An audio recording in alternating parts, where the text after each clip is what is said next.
Hello, my name's Chris Hall, and today I'm going to be reviewing Episode 1 and Episode 2 of Season 4 of My Hero Academia! Ooh! Now, because this video is going to be a review of those two aforementioned episodes, this video is going to be spoiler heavy. So if you don't want either of these episodes spoiled for you, it's best to switch this video now to avoid any spoilers. So to kick off, we shall begin with Season 4, Episode 1 of My Hero Academia review time! Whee!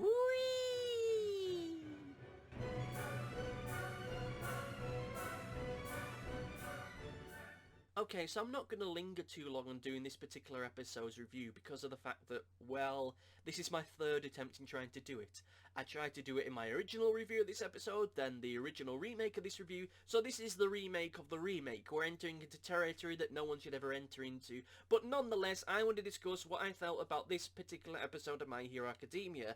And to be honest with you, there's not really much to say. It is fine, perfectly fine. It is what I call a handshake episode. It's an episode designed so as to reintroduce us, the fans, and people who are interested in it, with our characters, the show, and its setting, to get us back into the swing of things and to really help us renew our interest and our excitement for this particular show, as though that really needed to be done so. But it also exists so as to introduce people who have never really watched this show, and it does both of those things very, very competently. As someone who's not really watched the show in months, it gives me a great opportunity to reconnect with the characters, remind me who's who and their personality traits, and also for people who are not particularly familiar with this show, it also gives them an idea as to who they are. If I was to be critical for something within this episode itself, I feel that the overall arc, the overall story about the journalist discovering or trying to discover who the successor to All Might is, should be a bigger thing than it is. It's that kind of revelation that really should end up changing the landscape of the program pretty much forever. I mean, the whole idea that this can happen, that just through a little bit of modest deduction you could figure this out, should be a bigger thing because it puts people in risk, it puts people at jeopardy, it puts the entire school at risk, it puts Midoriya's family at risk, but you don't really do much of it. I mean, sure, it's not an episode, it's not a story from the manga, so of course, at the end of the day, its canonicity and its importance was always going to be fairly light, but even still, as an episode as a whole, it's fine. There's some fun stuff within it. I like the smaller character moments that we have within the episode itself.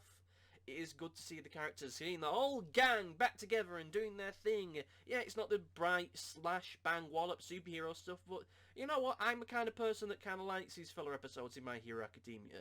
I don't really see them as being filler. I see them more as being, well, just character development episodes. There's worse TV shows that have done worse filler than this, so getting irate that this isn't big, bombastic, smash bang wallop controversial, world-changing events isn't really something to get perturbed about. It does the job fine, it's a nice welcome addition into the franchise, a nice little thing to help us understand the world a little bit more and to reintroduce us to the show, and it is a nice little spark of brightness and happiness and joy before the next episode when things get very, very grim.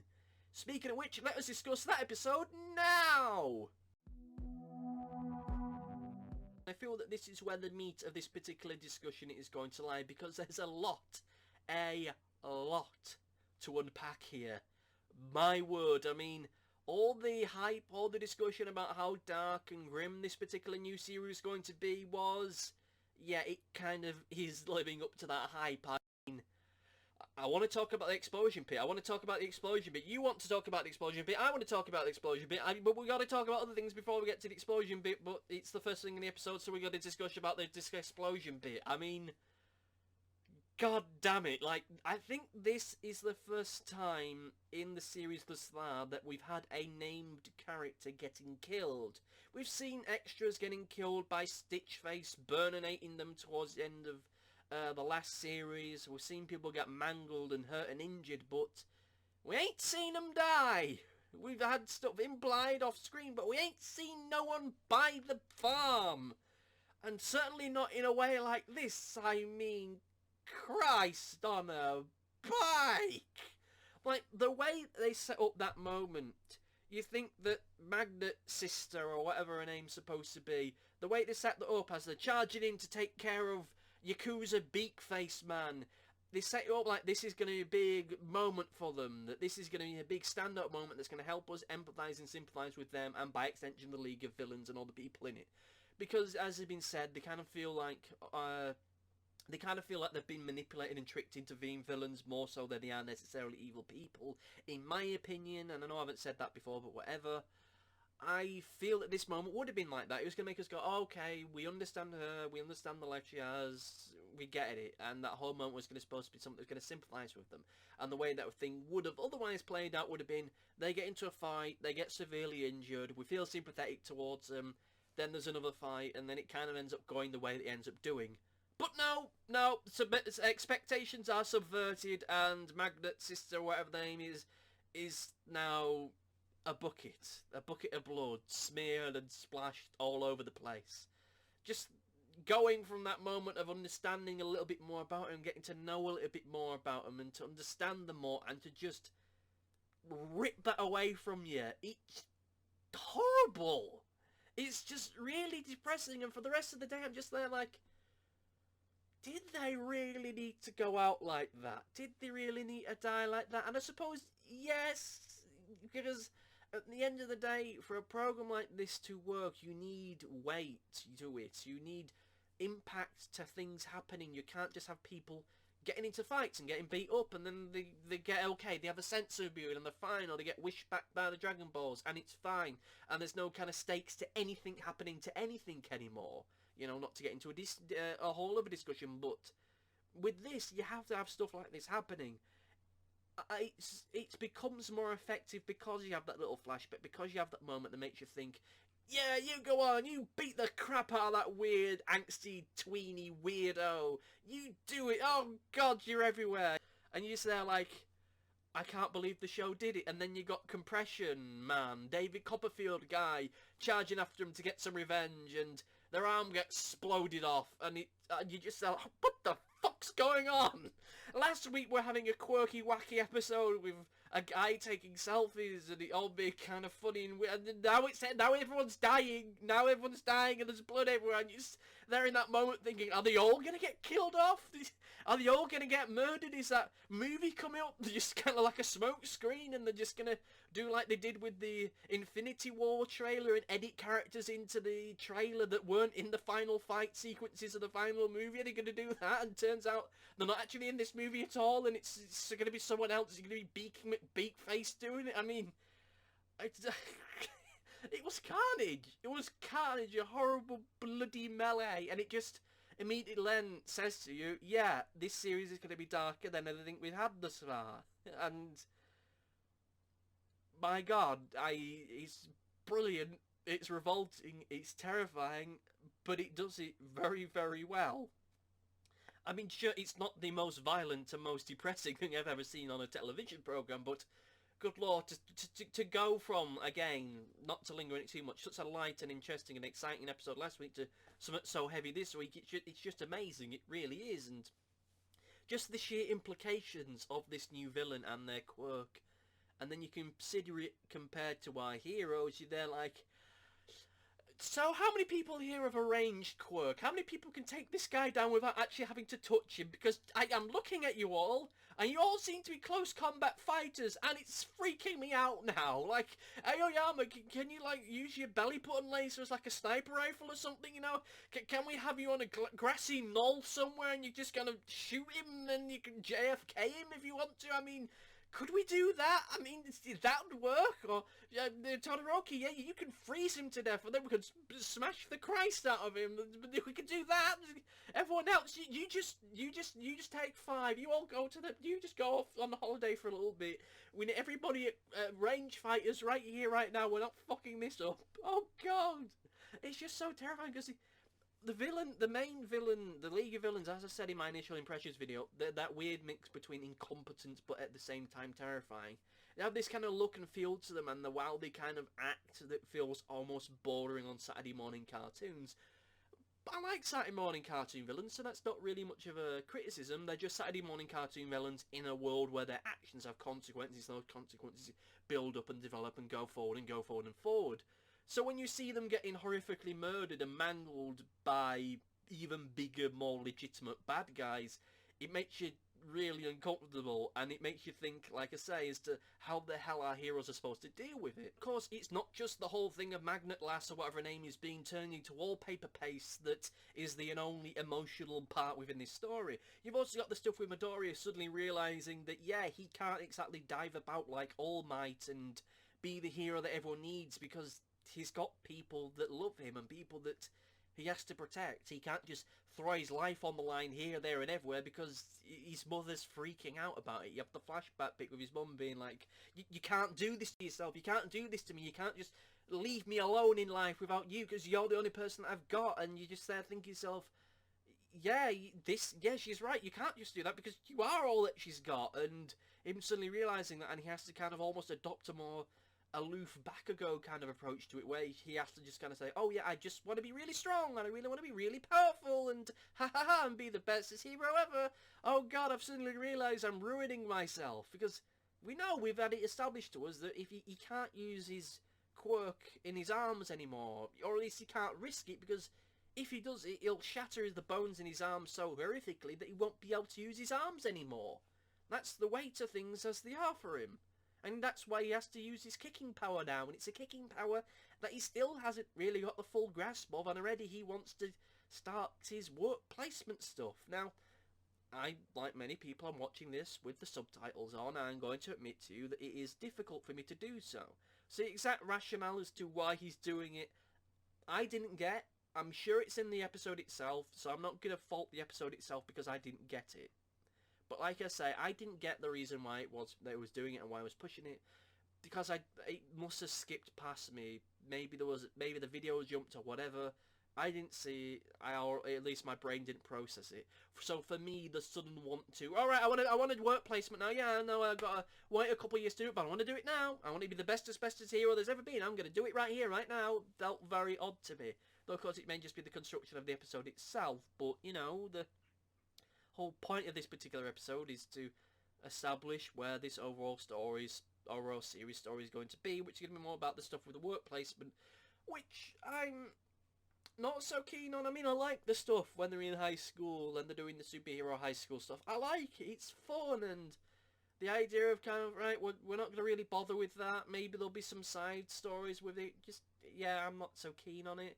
Like, if we are going to do more work placement stuff, I'd rather it was the whole class, so that you can have moments where you're flicking between different ones, like we kind of had in a previous series, but, you know, whatever, it's going to be interesting where this particularly goes. If I was to have one kind of criticism towards this particular episode, however, it's the stuff with Sir Night Eye. Not all of it, just more the stuff towards the end of it.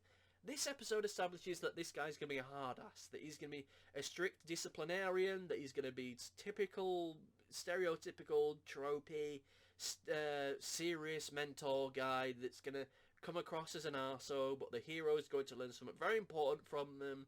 We're all going to learn something very important from them as well, and then something's going to happen. They're going to die, or they're just going to retire, or they're just going to disappearing off into the background, as is the weight of things. That's usually how these things kind of go. And on the one hand, I do like the subversion that he is so militant about people smiling, about having jokes and having humour to them. I like that to me. It's an interesting twist towards it. And it's nice to actually see a twist like this actually being brought forward and actually being done, compared to other programs that have done a similar kind of thing that just kind of bottled it and went, oh yeah, they're not actually, they're still a bad guy. They're still a bad guy, but that's a whole other discussion for a whole other video. But if I was to be critical, though, it's that last gag of the episode where he's got Bubble Girl on the tickle machine, and you're just there like, really? Really, after everything that's happened this episode, this is how we're ending it? Like, a better way, and I don't like saying stuff like this, but I feel that a better way would have been to end it on a cliffhanger. You end it on the cliffhanger of Midori and the other lad. They're going towards Night Eye's office, and the kid is screaming and weird noises coming from the office, and we establish, of course, that this guy's kind of a weirdo. He's kind of very strict and creepy looking, and she looks terrified. You hear the screaming coming from the office, and he runs towards it. They open the door, and episode ends. Episode ends. Cliffhanger. What's going on in there? Is he secretly an arsehole? Is he secretly a villain? We're going to find out next week. And then next week you reveal that it's a tickle machine, and it's just militant about people being humorous and laughing. That would have worked for me. That would have worked, but to have the actual reveal in the episode itself, yeah, I'm not so keen on it. It feels like delivering the punchline to a joke way too early for me. And it doesn't really work much as a cliffhanger either. It's just, right, the episode's over now. This is only a 20-minute episode, so there you go. This is a 20-minute episode. Here's your ending. It's time for us to wrap up now. We've fit as much as we could do of this particular anime, or rather issues of the manga. So there you go. That's as much as we can do. Right, off you pop. Yeah, I'm not particularly keen on that, but in the grand scheme of things, it still works as a joke. It's still fun, even though it just kind of feels odd because you're still in that stunned moment. You're just sitting there like, yeah, they exploded, didn't they? They got blowed up. Oh yeah, there's a tickle machine. Yeah, whatever. They're like a puddle now, aren't they? It makes you feel very uncomfortable, and I don't think it lands me. But whatever. There's not much for me to say about this particular part of this particular episode or the previous one, so let's get into my overview, my overall thoughts of both of them. Okay, so now the overview where I discuss my overall feelings and impressions of both episodes. So to quickly summarise episode 1, I think it works perfectly fine as a handshake episode. An episode to reintroduce fans of the series back to the characters that they know and love, and to introduce people who are not familiar with this series of the characters and how the world itself works. I kind of feel that the overall story of that particular episode probably should have greater ramifications than it does, but you know, at the end of the day, it's a light, fluffy episode, a beam of light ahead of horrific things to come. It does the job amicably well, and it is perfectly serviceable. Fun, enjoyable, laughable. Episode 2, yeah, all the hype and all the discussions about how dark things were going to get, yeah, it's here. It's here now, and there's no disputing it or denying it. This sets out the stall as where this series is going to be going perfectly well, even though I feel that some of the humour moments within it didn't really work for me. The stuff with Sir Night Eye and his tickle machine, it doesn't really work, and I feel that it kind of is such a sudden juxtaposition against everything else that happens in the episode. It's odd, and it doesn't really have quite the same impact as some of the other humour bits. Like, you have the stuff where they're all in the common area of the dormitory and they're just chatting about what the plans are for the day whilst they're brushing their teeth and thinking about what they're going to have for lunch. I like that bit. It's a very natural, very understandable, very fun little moment. And of course you've got the stuff where Todoroki and Bakugo are going to the additional studies class. I know they call it remedial. I don't like that word. It brings back bad memories for me. But you know, they're going to the extra study stuff so they can get the hero license, and they're arguing. Yeah, it's a fun little bit. Those smaller moments, I think, work more as comedy moments rather than the tickle machine, because it feels like almost like an Akira Toriyama joke, minus how Akira Toriyama usually does those jokes. Again, I feel that it probably would have been better to do the revelation as to what was happening in the room next week rather than this week, but you know what, whatever. I feel that at the end of the day, these 2 episodes for this new series set out the stall perfectly well. That there are going to be these moments of brevity and lightness, but there are also going to be moments of darkness, and I have this sinking suspicion that things are only going to get darker. But we'll soon see about that. So long as the humour moments don't feel out of place and don't feel cack-handed, I think we're going to be perfectly fine. But what about you, dear viewer? What did you think about episode 1 and episode 2 of season 4 of My Hero Academia, or whatever the title is in Japanese? Let me know in the comment section in whichever website you're watching this on, and I will get back to you shortly. And of course, be sure to like, share, subscribe, and click the bell on all the YouTube stuff that YouTube wants you to do. I'm kind of ambivalent to it, but whenever I see a new comment, a new like, a subscribe, or anything like that, it does me a power of good and makes me feel all warm and fluffy inside. Ah. But anyway, that's it from me. Thank you for watching. Like, share, subscribe, leave comments and questions down below. Where do you think this series is going to go? What do you think of these past 2 episodes? Let me know. Get back to you soon. Like, share, subscribe. Thank you for watching, and goodbye.